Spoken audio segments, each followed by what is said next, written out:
Well, aviation workers are asking to be a priority in the next phase of COVID-19 vaccinations. SkyWest Airlines out of St. George, they wrote a letter to Governor Herbert along with a lot of other aviation companies.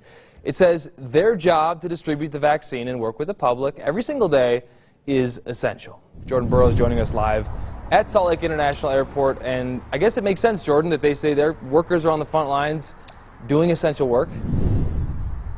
Yeah, I mean, absolutely. I read over that letter, and Nick, essentially what it says is these aviation workers aren't asking necessarily to be the next in line for this COVID-19 vaccine. They want to be considered essential workers so they can be included in one of the next rounds of that COVID-19 vaccine. We know that essential workers are the first up to get that vaccine, and that includes those on the front lines at hospitals and nurses in that aspect too, and also people working at long-term care facilities.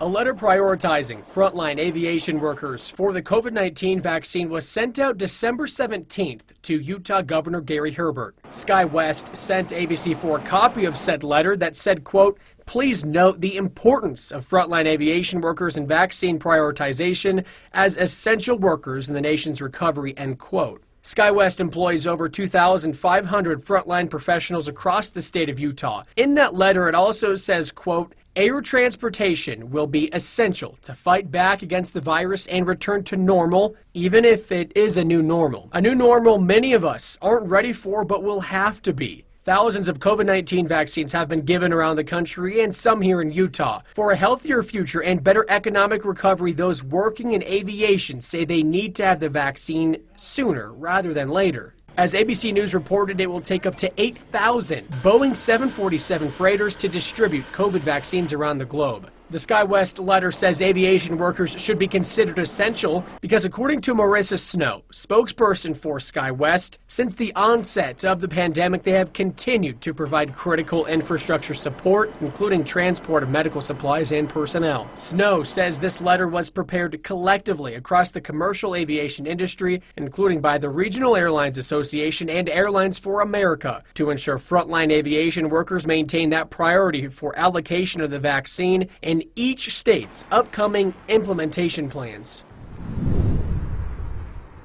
Now, I talked to Marissa Snow before this live shot. I asked her why all these companies and why is SkyWest addressing Governor Herbert? What does she hope for? And she told me she is hopeful that Governor Herbert will continue to see these frontline aviation workers as hopefully essential workers.